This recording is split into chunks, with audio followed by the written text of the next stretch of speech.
Hello, my name is Patrick Daly. I'm Executive Director of the Hickory Landmark Society, and I'll be your tour guide today, and we're going to tour the J. Summey Propst house, built in 1883, the home of J. Summey Propst and his wife Jenny Abernathy Propst, early Hickory pioneers.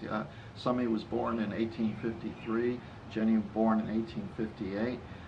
Summey was from the Propst Crossroads of Hickory, which is about maybe 10 miles south of here. His wife-to-be was born and raised in the Baker Mountain area of Mountain View. The two of them met in what was then Hickory Tavern when Summey Propst was a storekeeper.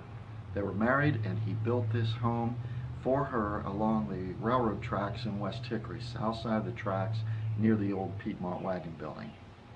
The house itself was moved to a city park, the Shuford Memorial Park and Gardens, by the Hickory Landmark Society.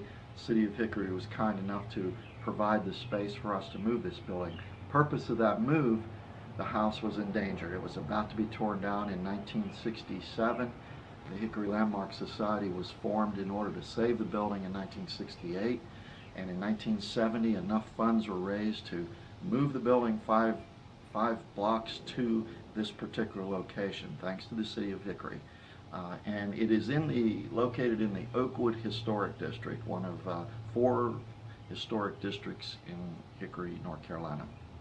The house itself is of Second French Empire design, a very unique design. There are very few homes that were built in Hickory with that architectural style. This is the only one left standing, one of the main reasons that our organization preserved the house. The style itself was originated in France approximately 1850s, and it finally spread to America as an architectural style, and it was characterized by the mansard roof, the bay windows, the central tower, and the asymmetrical porch. J. Summey Propst built this house. He was a contractor and a builder, built this for his wife, and he was very talented as a builder and a carpenter. Numerous homes in Hickory were attributed to his work, as well as a church, Holy Trinity Church, the second Holy Trinity Church. So very talented with various architectural styles and versatile. We are in the hallway, the central hallway of the Propst house now.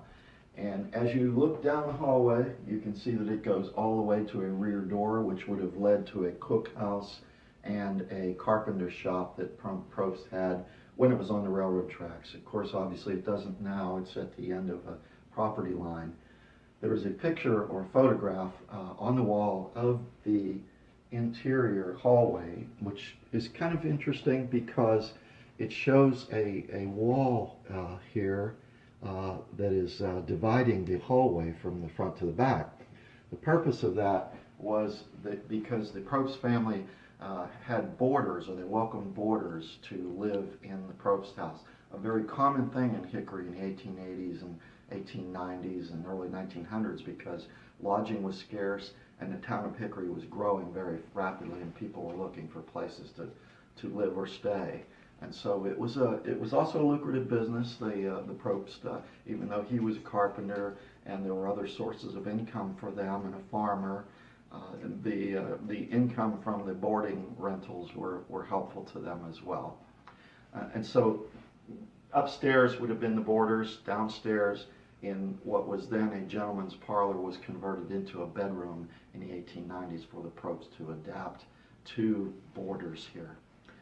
Come on into the gentleman's parlor. We have this room furnished with period pieces from the time period. The most interesting feature in this room would be the mantle. I mentioned Summey Propst was a builder. He built not only houses, but he built furniture as well, and fixtures such as this mantle. This mantle was built by Propst, and it's beautifully carved with what we call the East Lake style of design. It was a talent that Propst had. You would see that in some of the furniture that he built later in his years. He went from building houses to building furniture. The painting sofa to your right here was, we believe, a design of J. Summey Propst. Very skilled, very talented craftsman. And to your right, the church organ. He built church furniture as well. This church organ, we do not know its origin, but we think it has some of the architectural style of J. Summey Propst. We're researching that. We think it may have come from a church that he helped to furnish for them. The picture on the wall here shows the Abernathy family, and although it's very difficult to see, in the center on the back row is Jenny Abernathy Propst. This was when they lived in Hickory, across from what was then the original Hickory Daily Record building, downtown Hickory. They moved from Baker's Mountain to Hickory, and then from there she moved into the Propst house. We'll go into the next parlor here. This was the ladies' parlor.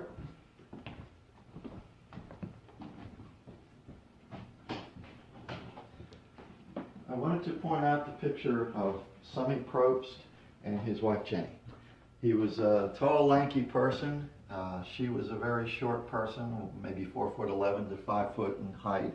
And we believe, with some of the features of the house, that he built this house with her height in mind. You'll see some smaller sized doors, and you'll see a banister that's very low built. So it's reflective of the house that he built for her. Another interesting example of the mantels that he designed and built was this one here. I think what's interesting to me is the pattern of what we call ball and stick design. You will see that throughout the house. Another architectural style and feature of Summey Propst and showing his talent.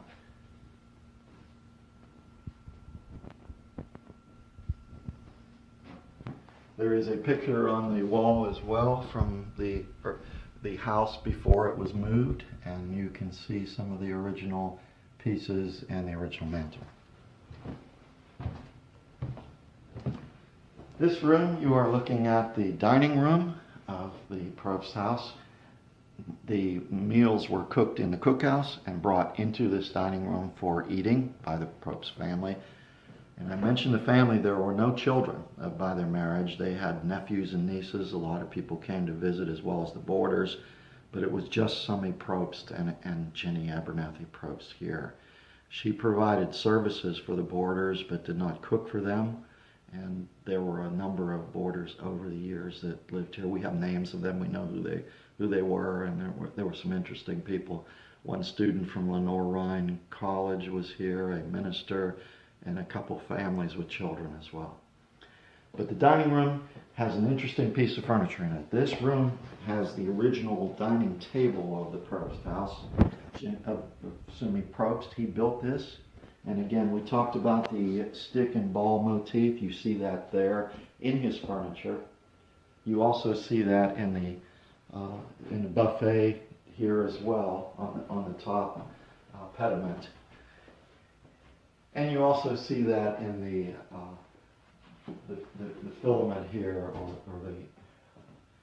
as well throughout the house. Built-in cabinets. Interesting feature of the mantel is the fact that this is not anywhere near the quality of Propst's design of the two mantels in the other parlors. Just a curiosity, why would he not build a nice one here?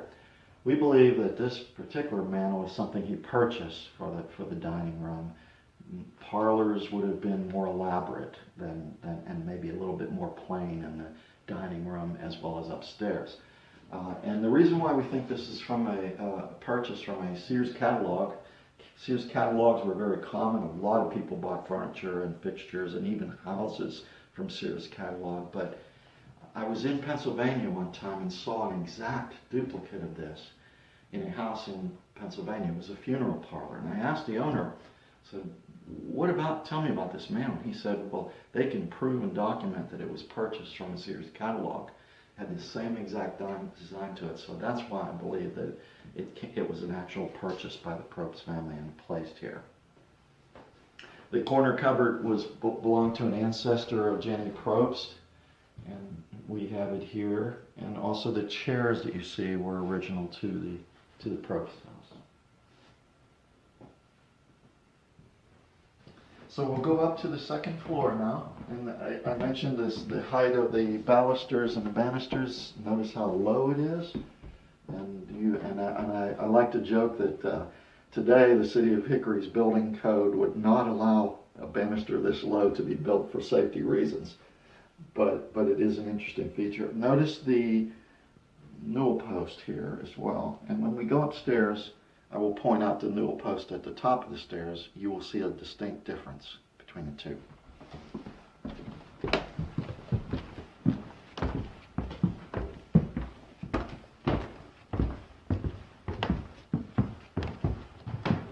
What does this remind you of, this newel post here?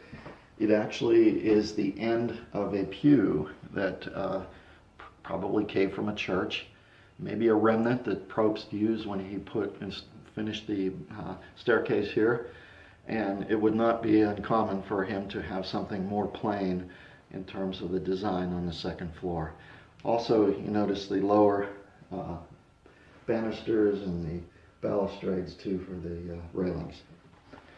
We're very pleased to be able to show you the Propst dollhouse that's on display here.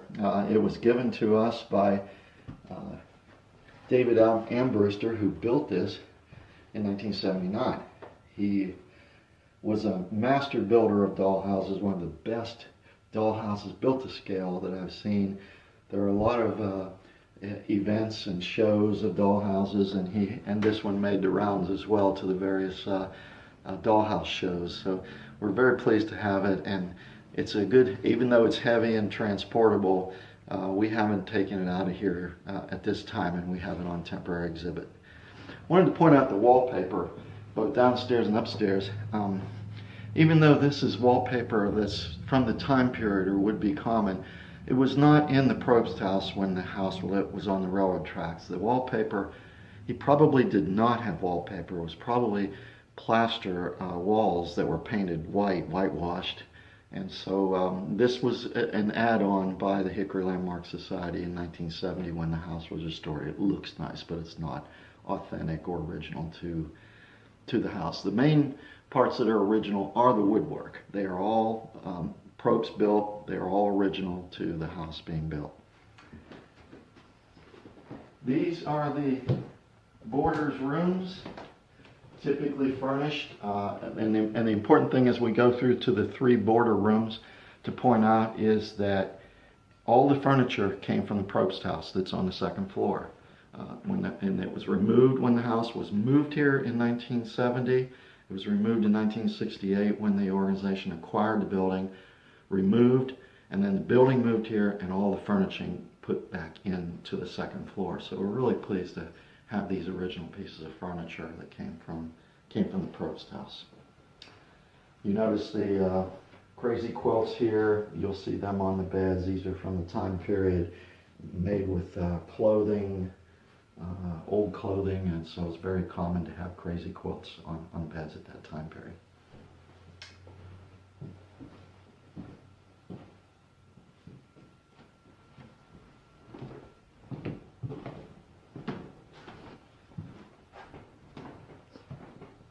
Again, another boarding room. This was the room where the Drum family spent many months here as well, living for a time being. They had there were two children as well, and they spent a lot of time here in the early 1900s at the Propst house. I think what's interesting in this room, this is typically furnished, but I like the hair art here that you see. It's made with various colored hair, but it was hair in that time was very popular to cut from the deceased and weave it into something as either the work of art or hair jewelry. And this is hair art, and you can see how the hair was brushed into this vessel here and then removed for making hair art. So it's very common in the 1880s, 1890s. Not necessarily in modern times, although there are some pockets of the country where it's making a comeback as far as decorating homes. And a memorial, too, as well. So we are going into the final boarding room. And One of the Propst descendants, a grandniece, had said that this was very seldom used as a boarding room for people. The other two mostly used, but this one seldom. But regardless, it was still used at some point or another over the years.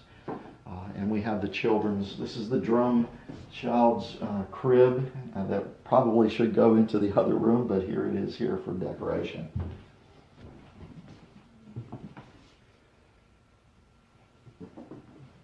Okay.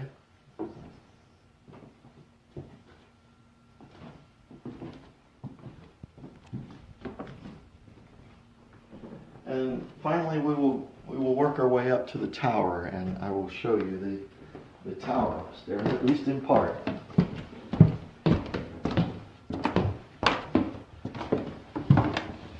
This Summey Propst particularly liked coming up here because the view was spectacular, particularly on the second level as well. He would be able to see the railroad tracks to the east, to the west, and also see the Blue Ridge Mountains from where he was at on the railroad tracks. So, but he was particularly interested in the trains coming in because, being a carpenter and a builder, he needed lumber, and these trains would bring lumber from the mountains. And he was particularly excited when his shipment arrived for his next house to build. So it was of special interest for him to spend time. His nephews and nieces love to play up here, and so we have some children's furniture to reflect that. And the upstairs second floor of the tower was a particularly interesting place for them to play as well.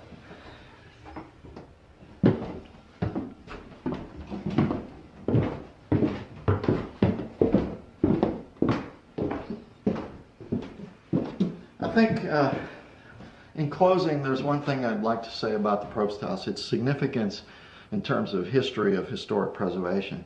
In 1967, the Hickory Landmark Society was formed in order to save this building. In 1968, they raised enough money to do that. There was a tragic fire that occurred here during the time before the move, and so the tower itself was partially damaged and has been reconstructed. And then in 1970, it was taken in 4 parts, moved here, and restored by a gentleman named Clarence Howard, who had a home in West Hickory. He kept a cookhouse, and he kept a carpenter's shop and moved it into his backyard. The cookhouse, which you will see next, was actually in that backyard in 2001, and it was moved here by the Hickory Landmark Society to the city park because the owner, his widow, was planning to remove it. So we acquired it and saved it as well. But I think from the standpoint of historic preservation, that was an early time in the movement for historic preservation nationwide, where you were saving very common houses rather than great mansions or great houses of great architecture. It was still significant, and Hickory kind of paved the way here by being a leader in historic preservation, particularly by Francis Moody and Edna Barringer and Philippe Gillison. Those leaders were the ones that saw the value of saving a house like this rather than letting it be torn down. From that spirit, the Hickory Landmark Society has survived all these years, saved countless houses throughout Hickory, both residential and business, and have been doing good work in historic preservation in Hickory ever since. We are inside of the original Propst cookhouse, or cooking house. This building was built probably in the late 1890s rather than 1883, judging by some of the restoration work that we've done and the age of some of the woodwork here. So my point is that it may not have been here in 1883 on the railroad tracks when the Propsts originally built their house. Nevertheless, it's still original, still was used, and I think the most interesting thing to me about the cookhouse is its use. Because it was a place where there were 2 stoves originally, it was a very hot place in the summer, of course, but in the winter time it was a very desirable place for people to be. So it's very possible that the Propst and the boarders would eat in here rather than in the Propst house, where it was where the fireplaces would not necessarily provide as much heat as these stoves would. The fireplaces in the Propst house were coal burning; they were not wood burning. These stoves in here were wood burning, but the coal burning stove fireplaces were very common in Hickory in the 1880s, in part because the Hickory Coal and Ice Company, which supplied coal, a big and huge and prosperous company. We think that over 50% of the residents of Hickory at that time were using coal for their fireplaces to heat their homes. Back to the cookhouse, it was a very, very convenient place for people to eat in the winter time and stay warm. I think Jenny Propst was a cook as well, even though she didn't cook for the boarders. She also made, this is a replica milk cake that was her favorite recipe, and people loved Jenny Propst's milk cake, and she was legendary for that. You see pickles here. The Propst family grew pickles as well as some other garden vegetables, but pickles in Hickory and in western North Carolina were very lucrative and successful crop. Some people grew so much pickles that they were able to sell it and take it to market and make money from it. But the Propsts had a large garden as well. They were also farmers. They owned an 18-acre farm about maybe a few miles southwest of here, and he ended up subdividing and eventually selling the farm itself. But we have this butter churn here, sort of symbolic of farm life, but although I did not break it, but what's interesting is even though it was, the cream was in there, or the milk was in there, and it churned into cream, people may have delivered milk here to the Propst house, but Jenny would have turned it into cream or butter and churned it as well here, even though they did not have a farm here at the Propst house.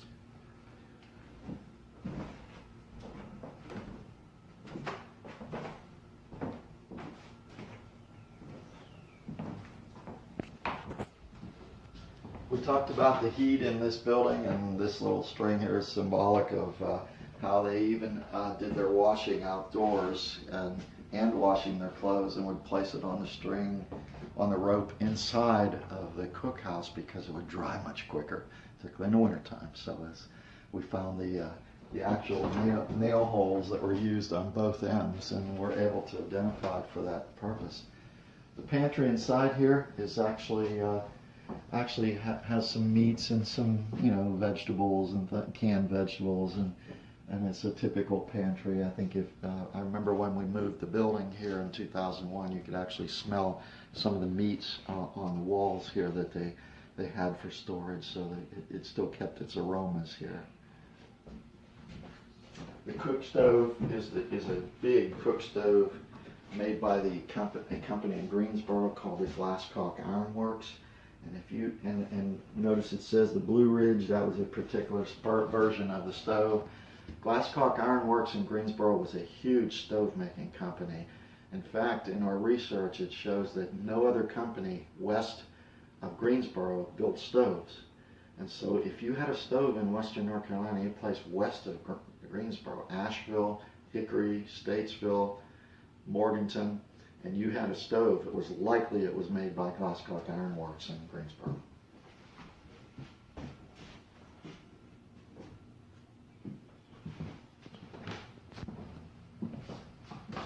Thank you all very much.